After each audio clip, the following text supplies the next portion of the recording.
welcome to another HanDrinksSolo wine report. And today I'm reporting back on the Investec Trophy Wine Show 2022 awards. The Trophy Wine Show is the longest standing South African wine awards program, founded by Michael Friedgen, who is arguably South Africa's most experienced wine critic and judge. And while you'll find a number of stickers on bottles on retail shelves all over the country, there are very few that mean as much as the Trophy Wine Show endorsement.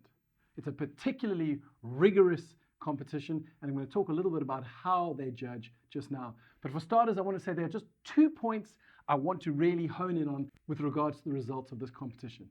And that is, number one, a global mindset, and number two is a passion for discovery of new talent. Now, with COVID wreaking havoc over the past 2 years, the international judge component of the Trophy Wine Show has been missing because no one was allowed to travel. But now they are, and so international judges are back on the panel. And this is really important. Every category in the competition is judged by 3 judges, of which one has to be an international judge. This does 2 really important things. For starters, it allows the emerging Academy of South African Wine Judges to kind of get out of their own echo chamber and listen to what global experts are saying about South African wines. They get to experience South African wines with a little more distance, and this is really important for locals who might be welling with pride, but not as objective in what we communicate about our own wines. It also helps wine judges to hold South African wines to a global standard. After all, when you pick sportsmen to represent the country, the idea is not to pick the best sportsmen so that they can sit in a circle and take selfies. The idea is that you pick them to go out there and beat all the other countries on the planet. We want our South African wines to be thought of in the same way.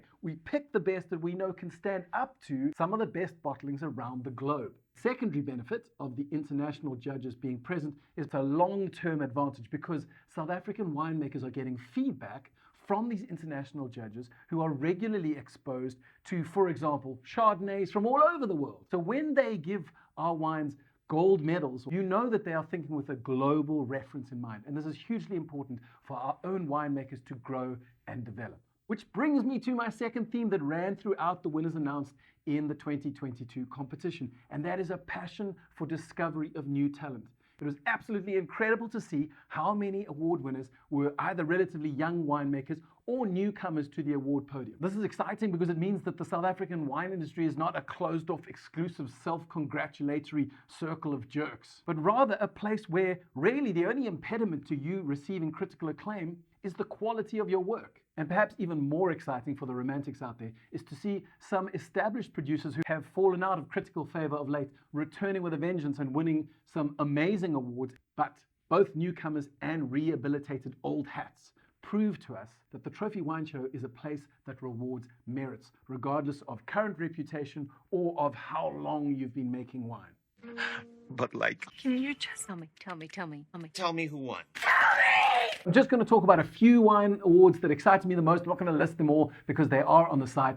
But first up, I was really excited to see the youngest winemaker working with the oldest wines when Kiara Scott from Brookdale won the Rosa Creer Old Vine Trophy for the Brookdale Chenin Blanc 2020, coming straight out of Paarl. Best Chenin Blanc overall went to Spear Estate, but not for their own Chenin, but rather for the private collection Woolworths Chenin, which means that we don't always need niche stores, but in fact you can buy some crazy trophy-winning wines from your local supermarket. Best Chardonnay went to Elgin Pioneers Paul Kluwer for their Estate Chardonnay 2020, and this Estate Chardonnay also went on to win Best White Wine overall, which is a superb performance for Elgin. And in a continued vein of triumph for Elgin, the Best Sauv Sem blend went to Highlands Road for their Sinacera 2017, an absolutely epic wine that is worth hunting down. When it came to the red wines, there were some equally exciting surprises. Best Cabernet Sauvignon went to Louisvale, made by winemaker Julia Blaine. Of course, Louisvale have long been known for a great Chardonnay, but to win Best Cabernet Sauvignon, which is a really highly contested category, is a fantastic performance. The Best Syrah went to the Drift Estate, or Bruce Jack Wines, for their Ghost in the Machine Syrah 2020. A super exciting range of wines, absolutely beautiful to look at in the bottle, but equally beautiful in the glass. And finally, Best Pinotage went to Warwick. And I'm pretty excited about this because Warwick are a huge estate. They produce enormous quantities of really great wine. Now, with regards to their romance with Pinotage, it's been a bit of an on-again, off-again thing. They once had Pinotage as one of their core components in their Cape Ladies blend, and then for a while they're like, no, we're all about Bordeaux, and Pinotage is out. We were on a break! But all the while, they still maintain these really great sites capable of producing incredible wines. So seeing Warwick come back and win Best Pinotage of the Year is amazing, not least of all because they have some really well-developed distribution in the United States, which of course can only mean good things for Pinotage's reputation in a massive market like the United States. And perhaps a few more incidentals. Best Red Blend went to Glencairn for their 2019 Red Blend.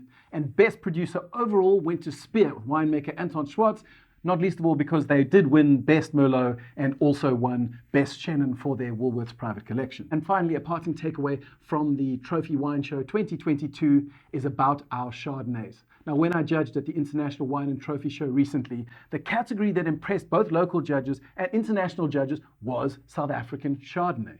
Now, we can add to the fact that the international judges from the Trophy Wine Show picked their absolute highest scoring wine, which turned out to be Oldenburg's Chardonnay, which is exciting for Banghoek, but also exciting for South African Chardonnay in general. So we had the international judges' favorite wine being a Chardonnay. We had the overall high-scoring white wine being a Chardonnay. And coming out of the International Wine Show, which is of course a different competition, a repeated theme, but one of the categories exciting them most was South African Chardonnay.